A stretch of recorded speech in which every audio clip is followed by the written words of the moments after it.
Oi, meninos, tudo bem? Eu estou gravando essa aulinha aqui para a gente responder a atividade 3 daquelas 4 perguntinhas que eu vou postar agora lá no Classroom para vocês, tá?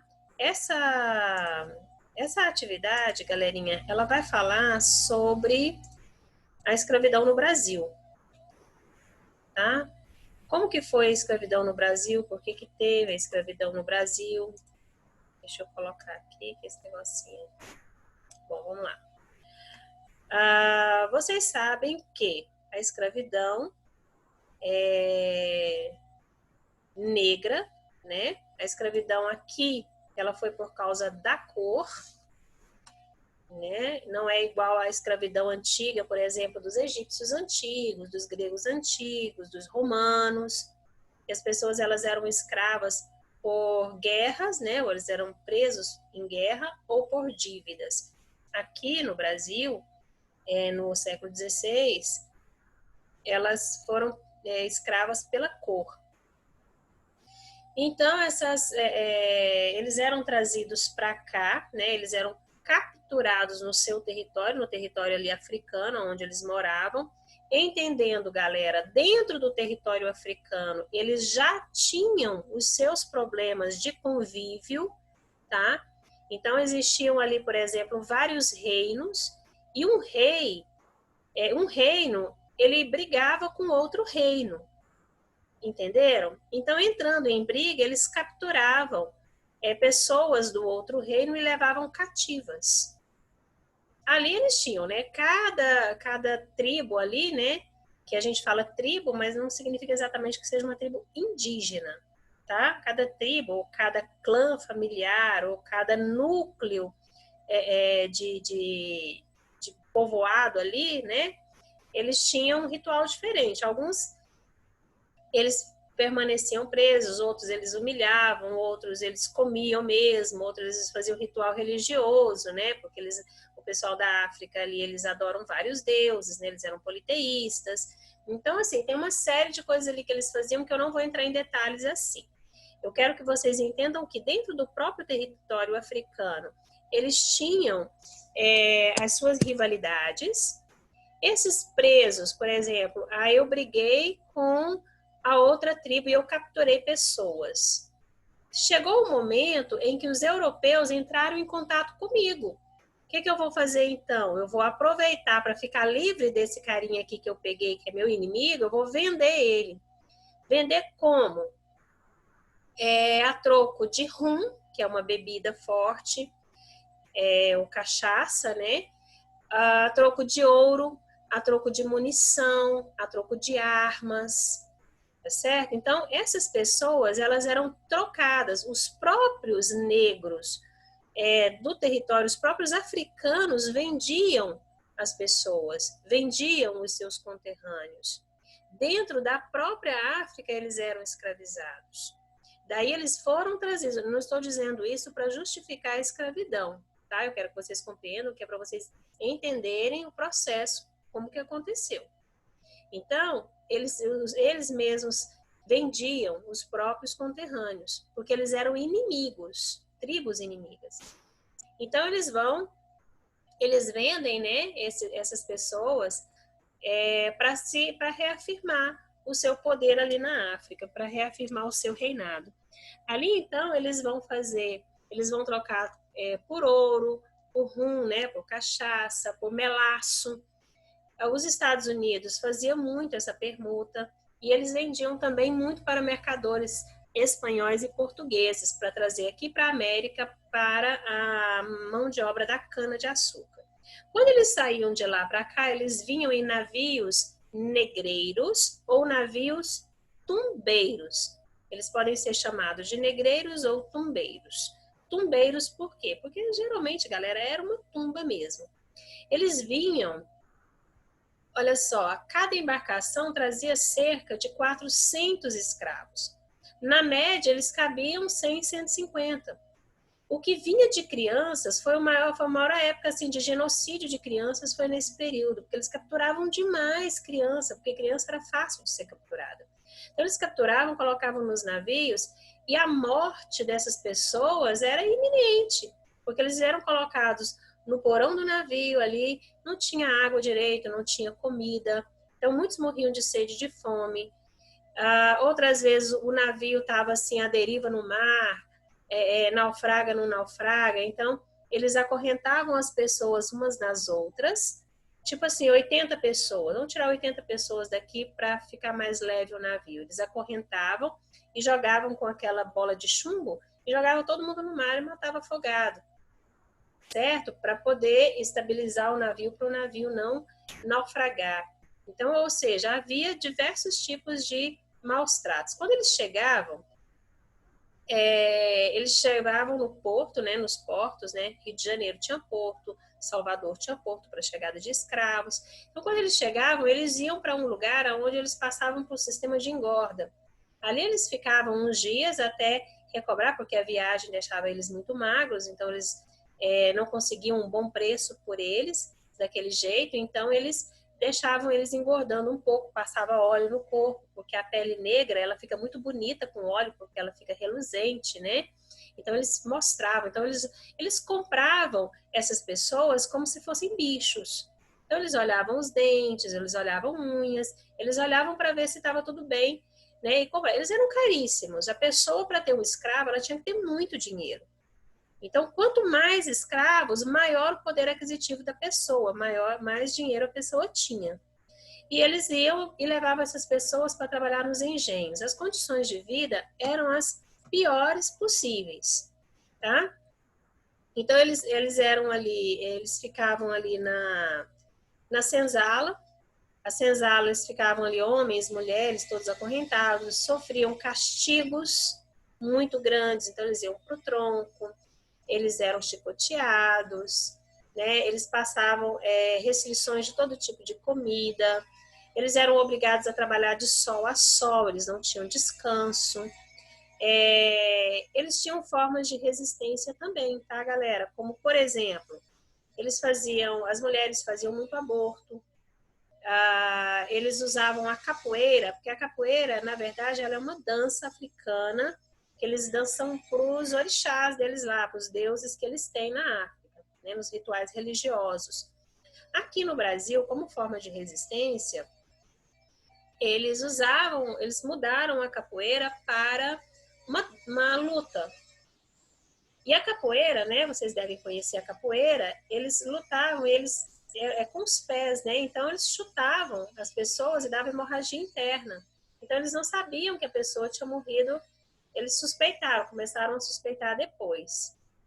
E eles falavam, quando eles queriam treinar, né, a luta, eles falavam que era um ritual religioso deles, o que na verdade não era. Então eles matavam muito o capitão do mato, que era aquela pessoa que saía para procurar o escravo, né? E tudo mais. As mulheres grávidas, por exemplo, eles faziam um buraco no chão, colocavam ela de costa com a barriga apoiada, né, para não machucar, porque o bebê que ela estava esperando seria um escravo, e ali eles chicoteavam também. As mulheres bonitas, né, as negras bonitas que chegavam nas fazendas, as mulheres, para que seus maridos não se interessassem por elas, cortavam os seios, arrancavam os dentes, cortavam os dedos delas, raspavam a cabeça, faziam cicatrizes no rosto para elas ficarem feias. Então, assim, eles sofriam todo tipo de maus tratos, muito desumano. A família real, eles não aceitavam muito essa questão, não, da escravidão. Tanto que a família real mesmo, eles não tinham escravos. E a Inglaterra forçou muito o Brasil para a libertação dos escravos, porque a Inglaterra queria vender os produtos industrializados na Inglaterra. E aí, o que vai acontecer? O Brasil, por ser um país que baseava sua economia na agricultura, precisava da mão de obra escrava. Primeiro foi na lavoura de cana e depois na lavoura de café. Então, eles usavam muito a mão de obra africana. E os oligárquicos brasileiros, os grandes latifundiários, né, os grandes fazendeiros, eles não queriam que esses escravos fossem libertos, porque senão eles teriam que pagar pela mão de obra, o que seria muito caro. Então, o que eles fizeram? Eles pressionaram o governo de Dom Pedro II para não libertar esses escravos. Aí, o governo, pressionado pela Inglaterra, que tinha que libertar os escravos, e o Brasil tinha estreitas ligações com a Inglaterra, né, politicamente falando, e precisava libertar os escravos, o Brasil foi fazendo isso gradualmente, lançando leis para enganar a Inglaterra, para dizer que estava libertando os escravos, só que não. Então, vamos lá. A primeira lei foi a Lei Eusébio de Queiroz, que seria uma lei que se baseava no não tráfico de escravos. Então, o Brasil proibiu, o Império Brasileiro proibiu o tráfico de escravos.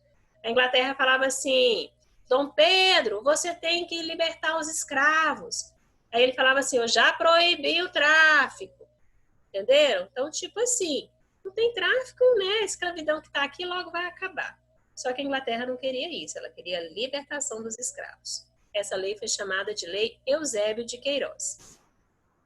Depois, o Brasil, com a Inglaterra pressionando, porque a Inglaterra viu que aquilo ali não resolvia nada, ela lançou, o Brasil, né, o Império Brasileiro, forçado pela Inglaterra, lança a Lei do Ventre Livre, que era baseada em quê? A Lei do Ventre Livre baseava em que todo escravo acima de 60 anos teria que ser livre. Então, tipo assim, eu fui escrava a vida inteira, eu cheguei aos 60 anos, eu sou livre. Né? Eu tenho ali a minha carta de alforria, que eles chamavam. Só, galera, que também era uma lei para enganar os ingleses. Daí eles falam leis para inglês ver. Por quê? Porque o escravo, galera, eles não chegavam a 60 anos. No máximo 40, 45 anos, especialmente aqueles que trabalhavam na lavoura. Aquele que trabalhava na lavoura de sol a sol sofria castigo, eles sofriam demais. Então, eles morriam cedo. Exceto aqueles que trabalhavam dentro das casas, aqueles que não trabalhavam de sol a sol, né, que faziam outros tipos de serviço, aqueles lá viviam mais tempo. Então, a lei dos sexagenários, há mais de 65 anos, eles estão livres. Outra lei, que é a lei do ventre livre. A lei do ventre livre, eu troquei a ordem aqui, mas está aqui para vocês na ordem correta. A lei do ventre livre era tipo assim, e que foi uma lei muito triste, inclusive. Os filhos das mulheres que nasciam depois daquela lei sairiam livres. Aí, tipo assim, eu promulguei a lei hoje. Se eu promulguei a lei hoje, o filho que nascer a partir de amanhã, ele está livre. E o que nasceu hoje, tadinho? Nasceu ontem. Então, por um dia, eu não nasci livre. Então, era muito triste essa lei. Além do que, os escravos, eles não eram registrados em cartório. Geralmente, o escravo levava o nome da família. Então, tipo assim, a família Silva. Não, família Silva não, porque Silva é um nome muito comum. Vamos colocar a família Carvalho. Então, o escravo da família Carvalho.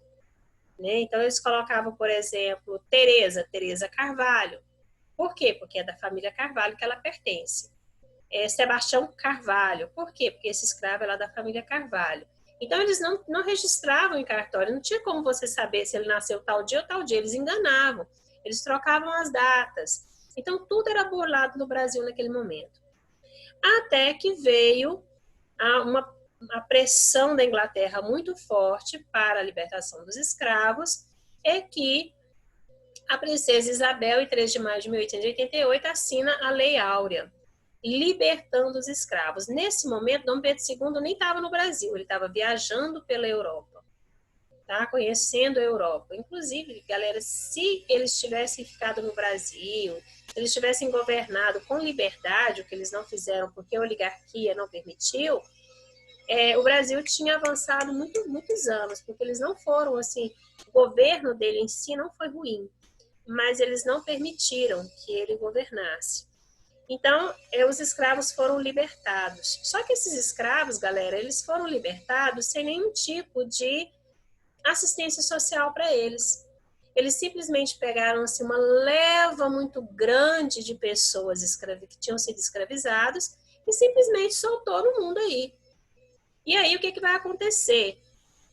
Eles vão ficar marginalizados, porque o fazendeiro, ele não aceitava pagar um salário para aquele escravo, aquele ex-escravo, desculpa, aquele ex-escravo. Por quê? Por causa da cor da pele, eles tinham muito preconceito. Eu não vou pagar para um negro se eu posso pagar para um branco. Se eu tenho que pagar, eu pago para um branco, eu não pago para o negro. E aí eles começaram a ficar às margens da cidade, a fazer bicos, surgiu aí grande violência, porque muitos partiram para a violência. Então, assim, uma série de coisas ruins aconteceram também com a libertação dos escravos. Lá nos Estados Unidos, por exemplo, para vocês terem uma ideia, eles pegaram ali eles compraram territórios da África para mandar os escravos de volta. Então, tipo assim, ó, você está livre, vou colocar um navio à sua disposição para você voltar para a África. Então, eles compraram, por exemplo, uma das regiões que eu me lembro o nome aqui é a Eritreia. A Eritreia foi comprada pelos Estados Unidos para levar de volta, para não deixar negro dentro do país. Aqui no Brasil, para substituir a mão de obra africana, né, a mão de obra negra, eles trouxeram a mão de obra imigrante. Tá? A mão de obra imigrante veio para substituir a mão de obra negra. Galera, olha só. Um dos motivos da mão de obra imigrante, inclusive Dom Pedro, quando ele estava em viagem, ele fez muitas propagandas, né, sobre o Brasil para que as pessoas viessem para cá. Eles vieram para cá, por quê? Porque na Europa estava tendo muita perseguição religiosa, tá? Aquela perseguição dos protestantes, né, do puritanismo, calvinismo. Então eles vieram para cá para fugir. Outra, eles acreditavam que eles vindo para cá pudesse haver o branqueamento da população. Olha só o racismo. Isso, galera, porque eu achei esse gráfico aqui interessante do IBGE, cerca aqui, ó, 2 milhões de escravos. Eles vinham muito da Costa do Marfim, de Angola, para o Brasil. E de outros lugares também, tá? Mas principalmente aqui. Olha só a quantidade de pessoas. Num total, vieram quase 2 milhões de negros para o Brasil. Só de Angola, galera, vieram quase 1.500.000, olha só. 1.300.000, mais ou menos, vieram de Angola. Da Costa do Marfim veio um pouco menos, mas vieram negros demais, muitos escravos. E eles vieram, olha só, para o Rio de Janeiro, São Paulo, especialmente no Nordeste também. A imigração, quando esses imigrantes chegaram aqui, eles acharam uma coisa, coitados, eles foram muito maltratados. Eles vieram para um sistema de parceria e colonato. Os fazendeiros achavam que podiam tratar o imigrante como eles tratavam os escravos. Inclusive, tem um relato de um alemão que escreveu um livro, um diário, que ele conta coisas horríveis a respeito da estadia dele no Brasil. Aqui, eles vêm para cá, né, e vêm para um sistema de parceria e colonato. No sistema de parceria, eu escrevi aqui para vocês, eu coloquei aqui. Eles vêm, eles vão entregar, né, um pedaço de terra para eles, e aí eles vão cultivar nessa terra, mas o que eles cultivarem, eles vão dividir, eles vão ter o dono da fazenda vai ter participação no lucro, né? Eles vão trabalhar, mas eles vão ter que ficar, como é que fala? Pagar a viagem, eles não são trazidos para cá pelo fazendeiro, mas no sistema de parceria, ele vai pagar a viagem. Essa viagem e o mantimento deles, e as roupas dele, a estadia deles, eles nunca conseguiam pagar. Então, eles ficavam quase que como escravos mesmo. Muito maltratados, vivendo muito mal, trabalhando muito, muito difícil. Outros era o sistema de colonato. No sistema de colonato, eles iam viver como colonos mesmo, dentro da própria fazenda.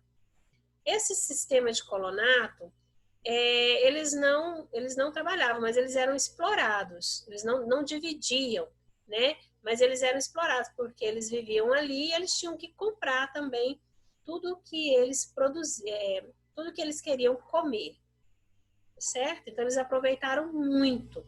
Muitos imigrantes não conseguiam ficar nesses sistemas, saíam, a maioria deles foram para o sul. No sul eles montaram pequenas fábricas, essas fábricas de macarrão, fábrica de chapéu, fábrica de cigarros, tá? Eles começaram a montar fábricas familiares, para a família mesmo sobreviver. Foi aí que surgiu aquelas colônias, que tem muitas, tem no sul. Tem colônia alemã, tem colônia japonesa, né? E chinesa também, em São Paulo também tem, tá? E italiana, alemã, tudo no sul, ali tem muitos. Em São Paulo também tem bastante. Aqui no Brasil, aqui em Anápolis, nós temos muitos sírio-libaneses. Eles vieram, então, para substituir, né, a mão de obra escrava no café e atender a demanda do Brasil em questão de mão de obra. Mas essa expectativa que eles tiveram não foi uma expectativa assim que foi alcançada com a mão de obra imigrante, porque eles não tinham aquela raça do negro. O negro ele não se rebelava porque ele não conhecia o idioma, ele não conhecia o território. Muitos negros eles vinham de lugares diferentes da própria África, então eles não tinham eles não conheciam o dialeto entre eles mesmos. Então, tipo assim, um veio de Angola, o outro veio de Moçambique, eles falavam idiomas diferentes. Igual quem mora na Europa, por exemplo, quem mora na Itália fala italiano, quem mora lá na Alemanha fala alemão. Então, eles não conheciam entre eles. Tinham muitos dialetos entre as tribos que eles não conheciam. Então, entre os próprios negros, havia divergência. Certo, galera? Eu espero ter ajudado vocês a responder essas 4 questões. Qualquer dúvida, me procurem, por favor. Tá bom? Um beijo para vocês. Fiquem com Deus.